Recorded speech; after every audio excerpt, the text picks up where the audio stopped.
Good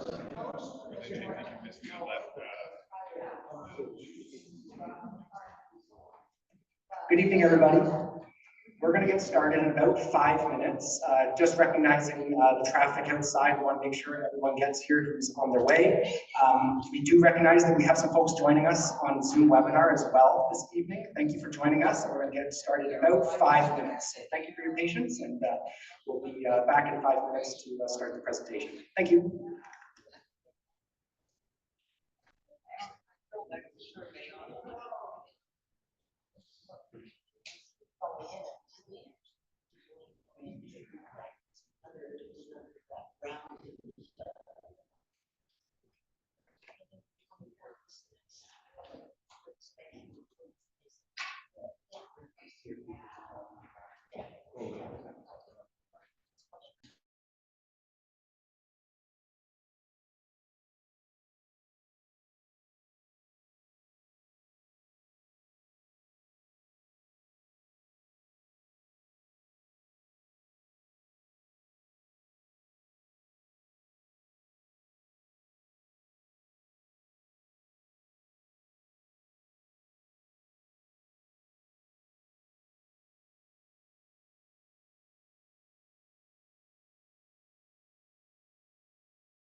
Circum, and I work at the City of London.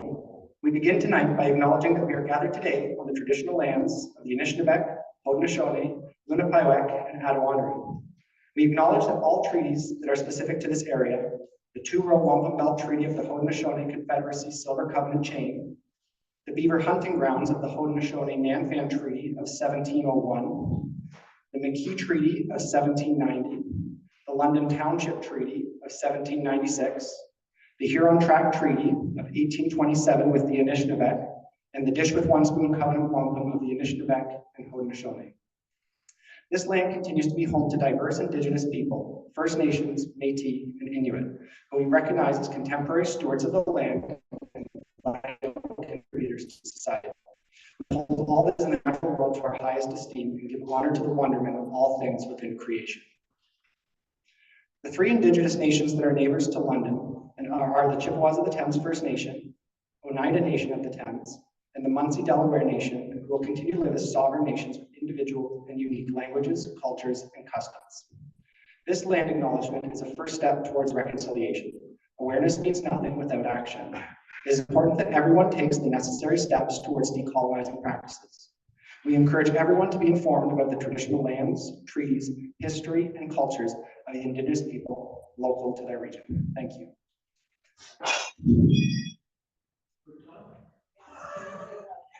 I'm going to get us started now with a quick overview of the evening's format before I turn it over to our speakers. Thank you everyone for making time to be here tonight. It's great to see many people here tonight that are interested and engaged in this review. We're looking forward to hopefully answering all of your questions. We also have folks watching from home on Zoom webinar tonight. Welcome. I'm joined here tonight by Kristen Pollock, Director of Community Development and Grants, Trevor Johnson, Manager, Special Events. Brian Craven, Manager of Core Area Programs. And Cheryl Smith, Deputy City Manager of Neighbourhood. The format tonight is going to be about 20 to 25 minutes of presentation about the special event policy. We then will be answering questions. We'll go into those logistics when we switch over to the question and answer time, but we'll be asking you to speak one at a time, and we'll be providing mics so everyone can hear in the room and on Zoom webinar. We've set aside time then for one-on-one conversations after the Q&A with our speakers and the project team who are involved in this work.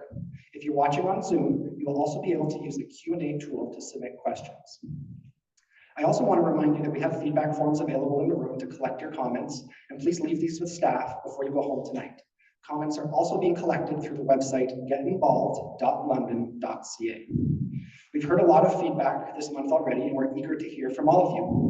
We also know that this can be a subject that some may be very passionate about.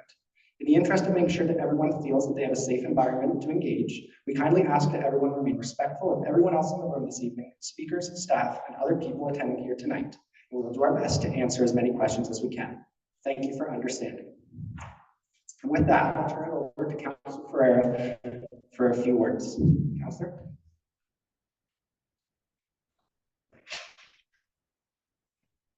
Thank you, Andrew. Hello, everybody. Thank you for attending today, and thank you for everyone online. I'll just bring some greetings from the city. And I do appreciate that everyone's here speaking about the special events policy review. I see that there's still some people walking in the door, but I just want to also add that with today's comments that you can give to staff, there's going to still be the online portal for Get Involved will still be up, so you can still put in your comments after this meeting.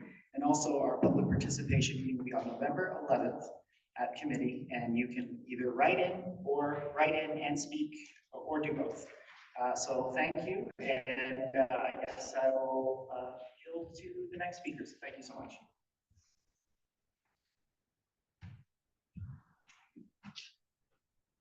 Hi, everyone. Thank you, Councillor, for welcoming us. I'm Kristen, as Andrew mentioned, and I'm pleased to be here with you today to talk about London Special Events Policy Update. I'm going to provide a brief overview of the review that's taken place, and then I'm going to go over each proposed update one by one just to provide a little bit of context for it. As Andrew mentioned, there is going to be an opportunity for questions at the end, so we're just asking you to hold those questions until the end so that we can make sure that we do get through the content. We currently are in the engagement phase of this process. I just want to be clear about that, which means we're still collecting feedback from residents and other parties. And the proposed updates that we talk about today are just options the city is looking to get feedback on. Engagement is a key part of reviewing policy of all of our policies, and the information we collect today and through the engagement is going to be reported back to council for their consideration and to help inform their decision-making process. So what is a special event policy and why does it really matter? The special event policy sets out the rules and expectations for event operators who want to use outdoor municipal spaces for their events. So examples of this are parking lots, roadways, and parks. A special event is defined as a one-time annual or infrequently occurring event that is large. So think over 300 people, and it doesn't happen frequently. It's open to the public, it somehow raises the city's profile or drives economic development. And special events are generally recognized as an important part of any city's vibrancy. They raise the city's profile, support arts and culture, and they're important drivers of tourism and economic development. Special events have a long-standing place in London, and for example, Sunfest just celebrated its 30th anniversary, if you can believe it. On average, there's about 160 events that take place citywide in London every year. So this policy isn't new, and it is necessary in order to govern and lay out rules and expectations of using public property. So the purpose of the policy is to ensure that events are safe for the public property is used appropriately, that events align to council's priorities, and that event applications are treated fairly and equitably. Next slide. The special event policy doesn't govern events that are held on private property or small private events like a wedding rental in a park. And it doesn't govern large signature events that have separate approval processes like the Junos or the Country Music Association Awards. Also important to note is that there are a number of other municipal, provincial, and federal policies, regulations, and legislation that special event operators still have to comply with.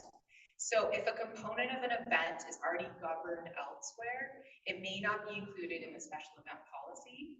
For example, the City of London alcohol policy, as well as there is a City of London alcohol policy, and there are also requirements laid out by the Provincial Alcohol and Gaming Commission. Food safety is governed by the health unit, and parades that don't end or begin in a park are governed by the London Police Services. So these policies are also reviewed regularly, but they're not what we're here to talk about today. So if you do have questions, we're going to do our best to answer them. We've brought some friends to help us with that process. But if we don't have the answers, we're going to take your questions and comments back. We'll make sure they get to the appropriate person. There are a lot of requirements that event operators have to comply with, and we do have a special events team that helps event operators understand and navigate all of the rules and regulations and policy. And you'll see many of them here today, and they're going to be happy to have conversations with you after the presentation. So a bit about the policy review. There has been a lot of information collected so far as part of this review, and that information is what we use to develop the proposed changes that we're going to chat about today. So the work completed so far has included engagement with event operators, cultural groups, and groups that may be interested in hosting an event but haven't yet, as well as regulatory bodies and other partners that help support events. In addition, research was done about what other municipalities do in order to govern their third-party special events, and a review of all of our supporting policies and procedures was completed. The objectives that you can see on the screen behind me are what we considered when we were doing the review and talking to others that are interested in it. And based on the information collected through the review, proposed updates to the policy were developed. They were then reported to our Community and Protective Services Committee in September.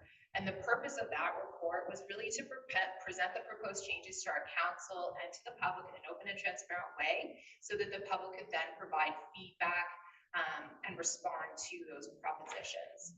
So in September, council provided direction for staff to take all of those proposed changes and engage with the public, particularly those that are most impacted by the events in the core, which is why we're here today. So I'm going to do an overview of the proposed policy updates, and then as Andrew mentioned, you can have an opportunity to walk around the room.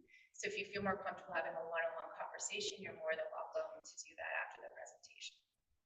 Overall, the proposed updates include housekeeping changes. So this would be things like updating a title or a position name, enhanced proactive measures, alignment to current legislation, and also a single entry point for all third-party event operators, which will help us improve customer service.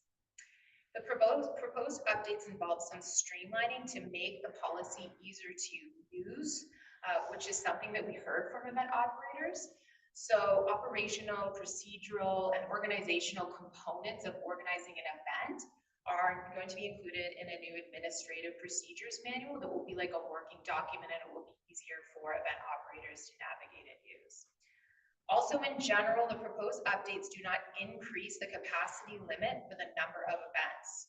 There have been set limits for the number of events in certain parks for many years, and there are no changes that would increase that number. And that's because operationally the City of London also has capacity limits of what we can do to support events. So policy updates related to greening events include a requirement to promote public and active transportation options for event attendees, a bike valet option for participants at large events, proactive waste management planning for all event operators, and maintaining the requirement of event operators to pay for their waste disposal requirements and costs. Through engagement and feedback, we heard loud and clear that free water was a priority for many Londoners at events. So one of the proposed changes are requirements to provide free water for event attendees. Within a gated event, not only would free water be required, but event attendees would also be permitted to bring in empty reusable water bottle into those events so that they could refill it without a charge. In addition, for non-gated events that don't have water stations, the city will be working with event operators to support the accessibility of thirst stations, which are mobile thirst stations where you can fill up a water bottle. The proposed updates would modernize the approach to addressing amplified sound at special events. The updates are based on a sound study and would not change the currently allowed volume at events in the core, but it would modernize how sound would be monitored and provide ways to mitigate issues before they arise. So some of the changes would require sound plans in advance, measuring the average sound levels at points where individuals not attending the event are most impacted, increasing the frequency of sound measurement, requiring sound files to improve the accuracy of our readings, and increasing the fine for non-compliance. There are also a few updates regarding event lengths, including an option to extend the event cutoff from 11 p.m. to midnight. This would be at 3 locations, so Victoria Park, Harris Park, and Dundas Place on Fridays and Saturdays.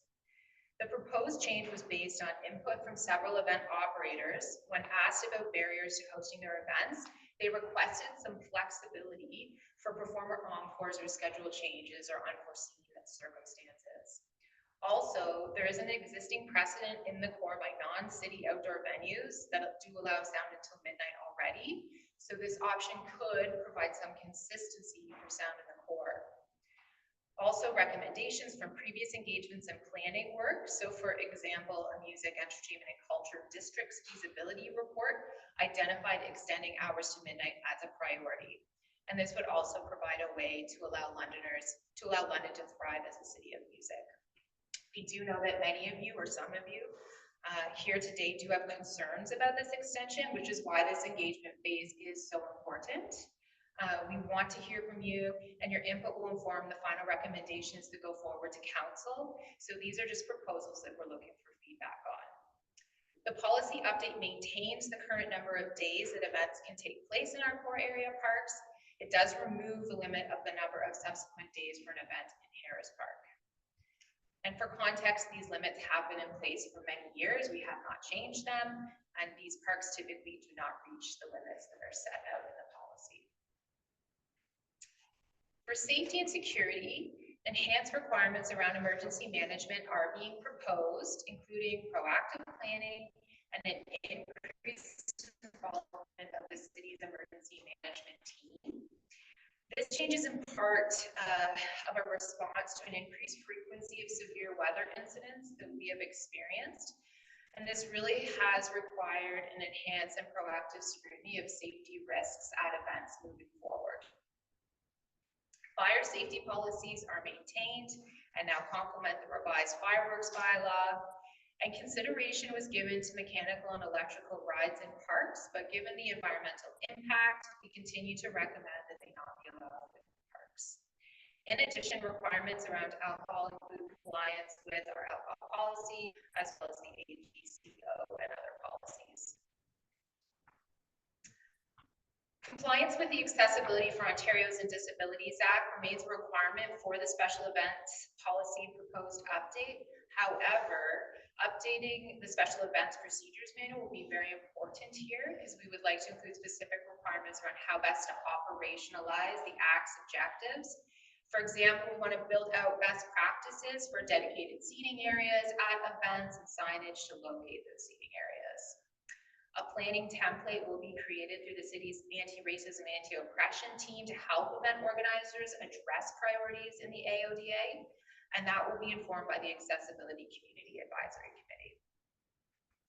There are a number of proposals related to enhanced liability, compliance, and decision-making transparency, including an appeals process for denied applications, a requirement to post all regulations, including policy exemptions, on the city's website, so that's available for the public to see easily. Maintained ability to refuse event approvals or subsequent events for non-compliance with the policy and its terms, as well as clear insurance requirements.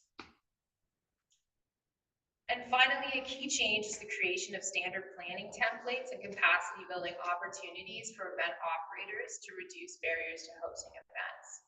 The plan templates will provide support for new and existing event operators to proactively address policy requirements and guide planning. So event operators, if needed, can receive direct assistance to help complete these templates that will help us be proactive and mitigate issues before they arise. So what comes next? The next step is for us to compile the information we've received so far into a report that will be presented to the Community and Protective Services Committee on November 11th. And in addition to that report, with all of this information, a public participation will also be held on the same day. So anyone wishing to speak at the public participation meeting is more than welcome to do so. And we ask that you do register with the clerk's department. The information is on the screen behind me by 9 a.m. on the day of the meeting. On December 2nd, a revised policy based off of the engagement plus the public participation meeting results will be presented to the Community and Protective Services Committee for their consideration. Following that council on December 17th, and then pending council's approval, the policy updates would be implemented in 2025. So we have a period of questions coming up, and we're looking forward to hearing from you. And just a reminder, as Councillor Burr and Andrew mentioned, the survey is still open. It's a great way to provide feedback because it helps us to ensure the accuracy of your comments. So please do go to getinvolved.london.ca's website in order to provide feedback if you can. And we have the QR code here. Just scan it. That's it for me. I would appreciate having an open forum answer question period, because I would appreciate hearing other people's concerns. Yeah, that sounds great. So the intention is to now move into a question and answer period. I'm going to let Andrew have a few moments to speak about that. Following that, we do have boards posted around the room, and we'll have staff available for one-on-one conversations. Thank you.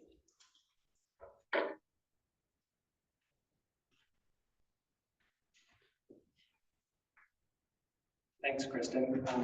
As she mentioned, now we're going to transition into an opportunity tonight to help ask questions, clarify anything with the project team. For anyone who does have questions tonight, please raise your hand and we will walk a mic over to you. Please use the mic so our attendees on Zoom can also hear your questions. And if you have questions on Zoom tonight, please use the Q&A feature on the Zoom webinar, and we'll also be asking those questions as well, one at a time.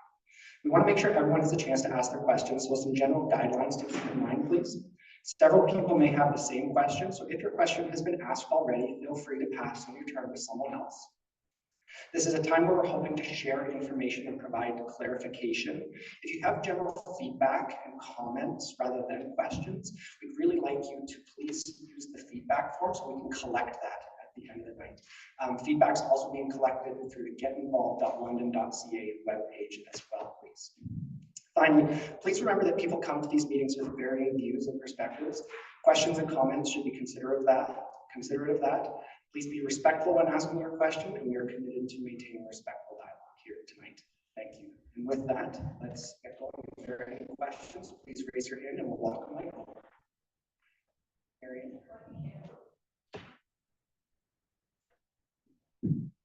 Oh, it's right here. Oh, it's right here. All right, my question is about the waste management plans. And so I live very close to Victoria Park. I get to smell the lovely Root Fest every year. And I see all the waste, the food waste that's generated from that festival. And now that we have this lovely green bin program, it would be lovely to encourage the discussion and the visibility of that program by having a green bin so that food waste can be separated from other waste at festivals. So when people have to submit a waste management plan, does that just mean that we're going to have trucks come and pick up our garbage right after the festival? Or I don't see anything in the plan around encouraging them to separate their waste. It's a great question.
do recall, just as an attendee of festivals at Home County, for example, having stations set up for food scraping and washing of dishes, that sort of thing. And I believe at some point along the way, it was just seen as being impractical, and it was not able to meet some of the original goals of that program.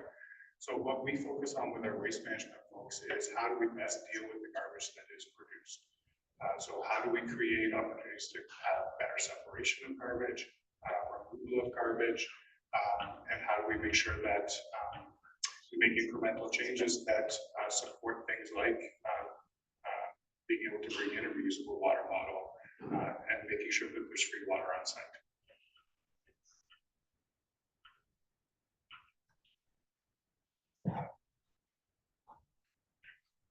Hey, Trevor, thank you for answering my questions. My name is Laura, and I'm with London Cycling League. I'm speaking right now as an event organizer. I also have a question about waste management, and it constitutes this. How does an event organizer know the difference between being able to use existing receptacles and rely on the regular pickup schedule versus having to make an additional payment or pay a deposit for waste disposal costs? Are you able to elaborate on where the line would be drawn between one versus the other? Does it depend on if there's food being provided during the event? And is there something that I, as an event organizer, when I'm applying, will know for sure, oh, there's going to be an additional cost, or, oh, if we take care of it on our own really well, there won't be an additional cost? It's a great question, and I think it really goes to how do we support event organizers and arm them with enough information to be able to make good plans for their events. And key to that is these planning templates that we've been working on. And in addition to that, it's the expertise that our event coordinators, my team, my staff, and I bring to those conversations with event organizers. So we're really focused on trying to support event organizers and operators to think well in advance and to think proactively about what's going to happen and supporting them to be successful in their events and really creating that vibrant opportunity for all Londoners to enjoy. There isn't necessarily specifically to your question around where's the line between existing garbage receptacles within a park or along a roadway and when do you need additional things. It would really depend on the size of the event, the number of food vendors. Generally speaking, when we start to add food vendors to events is when we start to think we need extra garbage and recycling situations. And then depending on how much, we may move to setting up eco stations where it's a little bit more prominent setup where separation is encouraged and volunteers help to provide additional support to separate.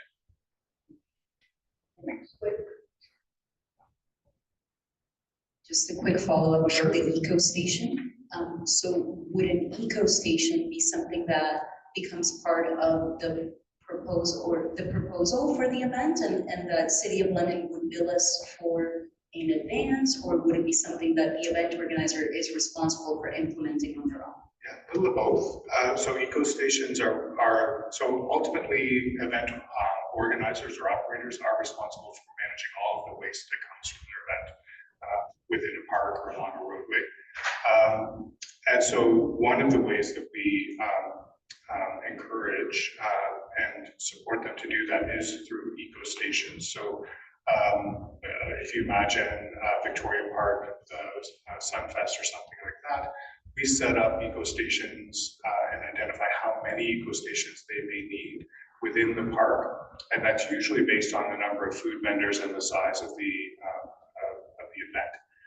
And then on top of that, there's a requirement for event operators to provide support at those eco stations, whether that's volunteer or paid staff, to help monitor the garbage and recycling that's going to those stations and trying to keep it as separate as possible. So of course. Thanks, Trevor. Taylor, we're going to take a question next from Zoom. Over here, please.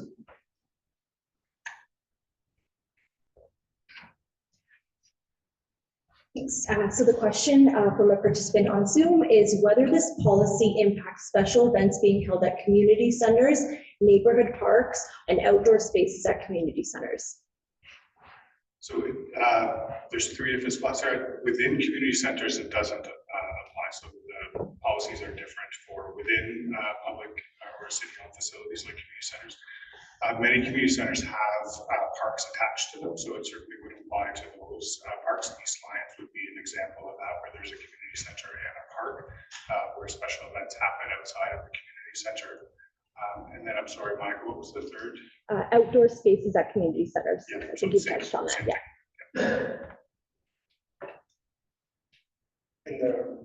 In the blue shirt, and then we'll go to the red shirt next. So just right here, Taylor, in the front row, please. Thank you. My question is with regard to the revisions, part of the recommendations number 5, it's climate change, and it's with regard to the responsibility of the organizer to pick up the hundreds of black cable ties that the sound crews and roadies and food vendors use. They just cut them and they leave them on the ground. For the past 5 years, I have been taking photographs of what's left behind. And there are hundreds of these, and they're just big black plastic cable ties. They're just cut and they're just left there. Inside and outside of the fencing, I have on other years gone down and spoken to the takedown crews and said, you can't leave these black plastic cable ties here because they don't break down, they wash into the river, and they get into the ecosystem, and they're also detrimental to wildlife. So I want to know why that isn't written into the garbage and maintenance Yeah, it's great feedback contract to of include the within event our. organizers. Yeah, so I think, so two things maybe to add to respond to that. One is I think that's great feedback in terms of informing the waste management plans. I think that's the proper spot where something like that should go, and I'm happy to take that back and use that to inform the development of the template that's still going on.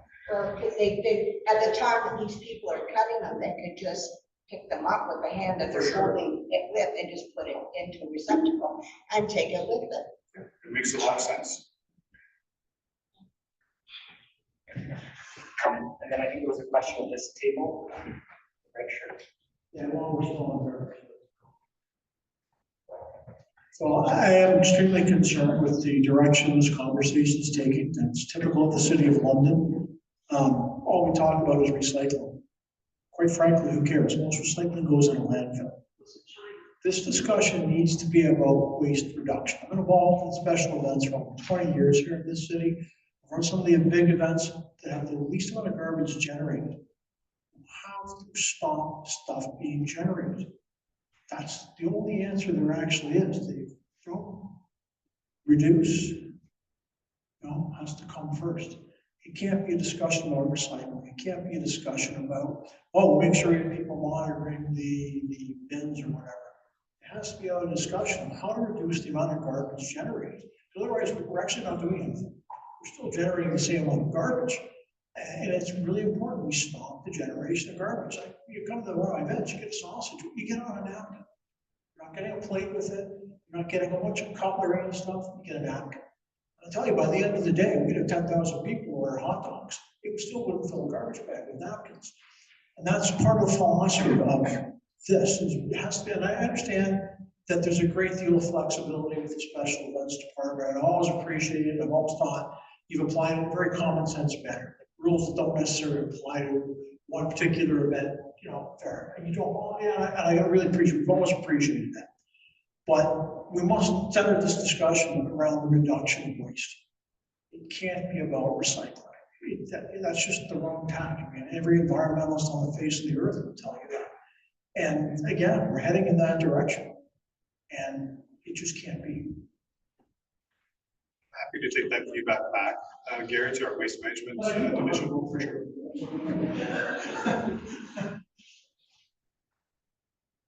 Thanks, Trevor. And we'll go back to some Zoom questions, please. Question is whether the special events policy provides any financial support or any other types of support for grassroots organizations like neighborhood associations, whether they are registered not-for-profits or not, and if no, can you expand on why not? Yeah, no, great question. Actually, we're happy to support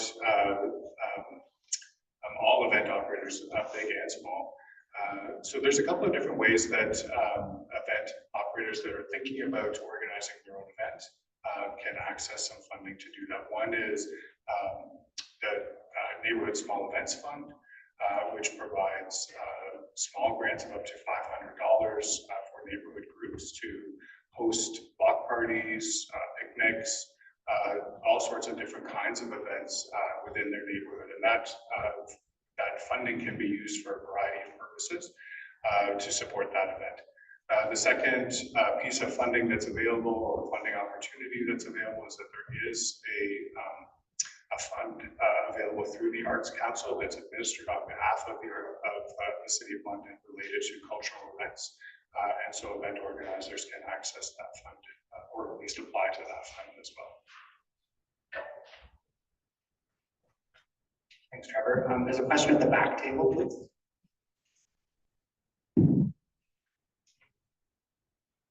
Thank you. Trevor, looking at the event length and limits, I see you've made some changes to the Friday and Saturday. Was there any discussion around possibly moving the Sunday up, considering it's a weekend day, and having people start earlier on a Sunday, but finish earlier on a Sunday, so it's not running into that 11 o'clock? I think it's a fair comment, John. I think there was a number of discussions related to trying to find a way to balance the needs of residents, the needs of business, the needs of event organizers and attendees around the extension or non-extension length of events. And so I certainly would, this is where we've kind of landed in terms of our proposal, but I certainly take your comments and I'll certainly bring those back and we can consider those. Just want to see if there's anybody who hasn't had a question answered for the first time before we go back. Okay. Oh, not back on the wave. Okay. We'll go back to this table right here, please.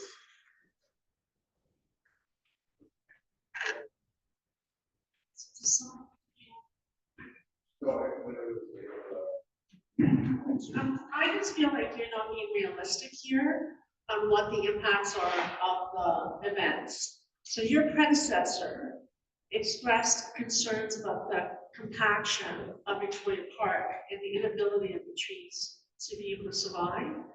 And for someone who uses Victoria Park, I get very depressed when I walk through the park and it's all run down and muddy, and they have to put down a plastic kind of grid in amongst the grass to keep it because it's too muddy.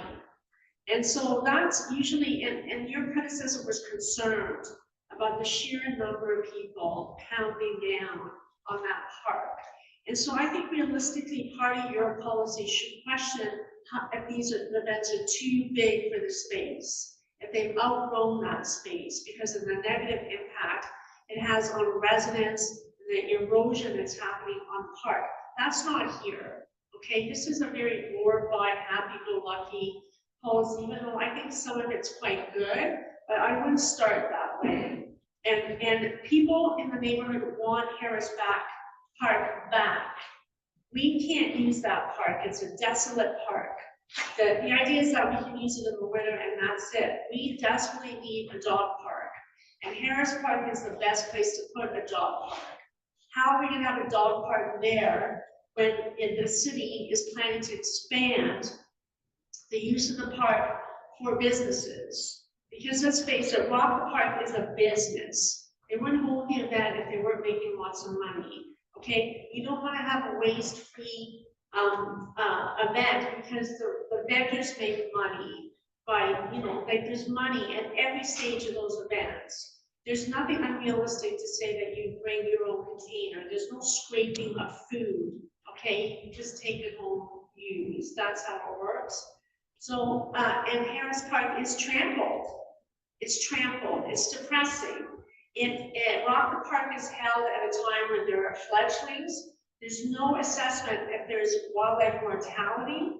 In the city of Toronto, part of a permit to hold an event requires soundproofing. It's part of the plan and part of the permit system. So the responsibility to put up soundproofing walls is responsibility of the person that's holding the event.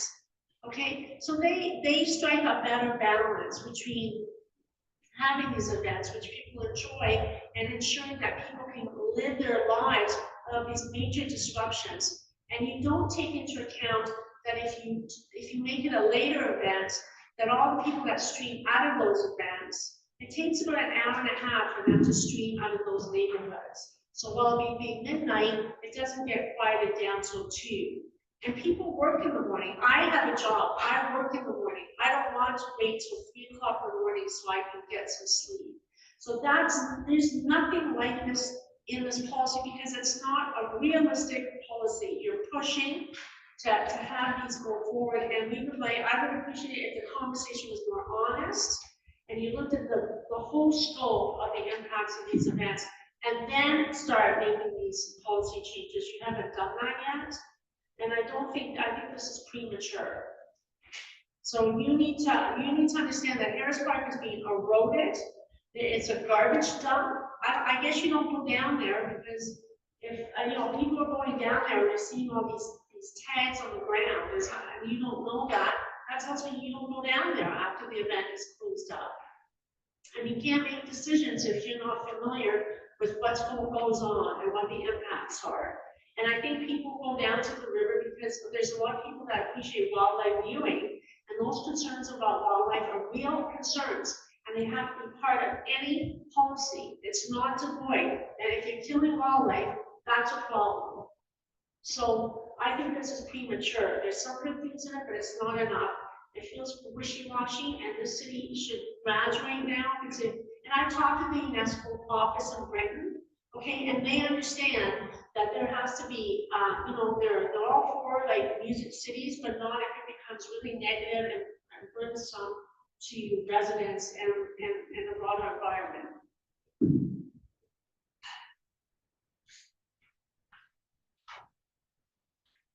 I'm not sure if there was a specific question for his comment, so. I want to make sure that this I need was. you to take it seriously because I don't feel like this is serious. You're holding this public meeting, but you haven't done your homework, and there's a lot of frustration when people need this, is what I'm trying to tell you. I appreciate the feedback. Thank you.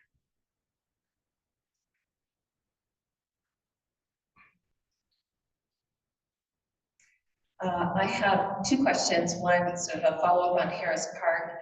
I've noticed that, again, after Rock Park, that the grass seems to be like kind of totally destroyed. And I'm wondering, is that something that the Rock Park pays to reseed the park? Or does that become a cost of Parks and Rec? It's a good question. So this year, because of the riverbank work that was happening, it was seen as not something that we needed to focus on at this point, that the amount of earth moving machines and things that were going to be in the park would be applicable. There is a mechanism within the special events policy to allow us to charge for fees, user fees, after an event takes place. And there is a small turf restoration fee attached to that. We are bound by the user fee bylaw in terms of what we can charge and how much we can charge. And so we have to work within the framework that we're given on those sorts of things. So it could be that the city is on the hook for a restoration project to the park after a big festival, especially if it's raining during the festival. I think that the maintenance of the park, the operations of the park is the responsibility of the city. And so if there's work done there, then our Parks Department will do that. And again, I think within the user fee bylaw, we're governed by how much we can recoup at this point from. Can you explain that? Like, what is the user fee bylaw? Like, what's the magnitude of? So the user fee bylaw, and I'll defer maybe to some of my more knowledgeable follow friends on legislation, but it's a council document that's approved every year, and it covers all of the fees that citizens of London pay for everything from swimming lessons to a food permit at a special event. Okay, so if it costs you $1,000 to rent the park, but that's the user fee. That's part of the user fee bylaw. My second question was around the eco stations that you were talking about. My recollection in going through Victoria Park or Sunfest and festivals like that, that often there are these big metal drums that are blue or green with black plastic garbage bags in them, and no real signage in there. Like, that is one supposed to be recycling and the other supposed to be garbage, or are they both garbage and they get sorted later? Or it would be really nice to have some kind of explanation of why are there two bins and are you supposed to sort? Yeah, that's great feedback, and we do try to, we actually do put signage on each of the bins, but it is paper signs that are taped on, and so it frequently gets torn off. And there are eco station signs that are placed in each of the canopy tents as well. But we are in the process of reviewing, as part of our waste management plans, how we support better waste management within the park. So that's great feedback. So is blue supposed to be recycling for blue box, or is it green for being green? Like, Yes, it is tricky. The barrels are not necessarily intuitively always the correct color. And so that's part of the consistency that we're trying to bring to the procedure manual. So we are going to be breaking off into one-on-ones, as I recognize some people might have come to this evening to have those direct conversations with the project team. I do want to check in if there are any additional Zoom questions that might have come in. Now, is there anyone who hasn't asked a question that I might have missed in the room? Yes. Before we break off into one-on-ones, we'll end with this question here. Thank you.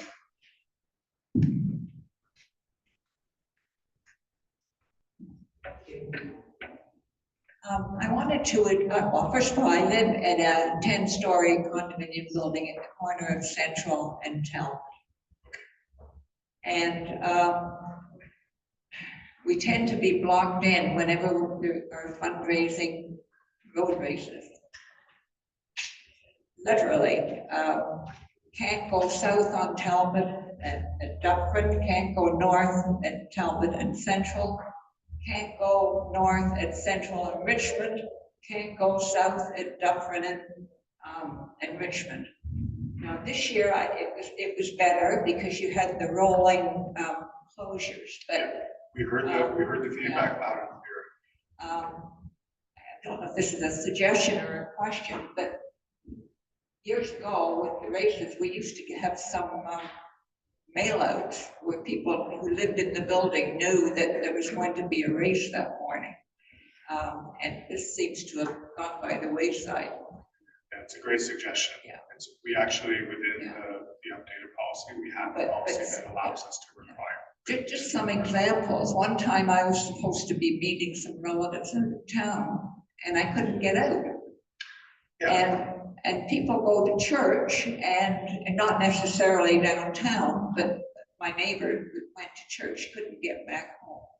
Another time I was trying to get back to Central and Talbot and I had to go all the way down Riverside. So, you know, it is an issue. And there are newer condos too on Talbot and Dufferin that in apartment buildings that have the same issue. So I think, what, you know, is it possible to just tweak the routes a little or you know, and have an emergency route for ambulances and so on? So a couple of pieces to that. One is the routes are, we work with the event organizer and London Police to try to find routes that are meet everybody's needs as best we can.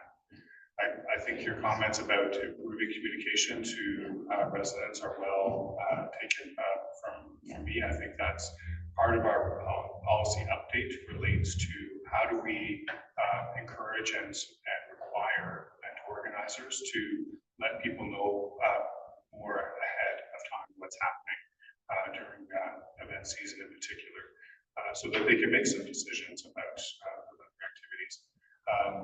And And then just the last piece, in terms of emergency services, when we close roads, there is a requirement of a 12-meter laneway to be, or a lane to be maintained so that emergency vehicles can get through there. But with a rolling stop, it's not quite as same as that. Trouble is though, when you have the rolling closures, if somebody in my building wants to go out, they don't know when that road is closed. Yes, yeah, for sure.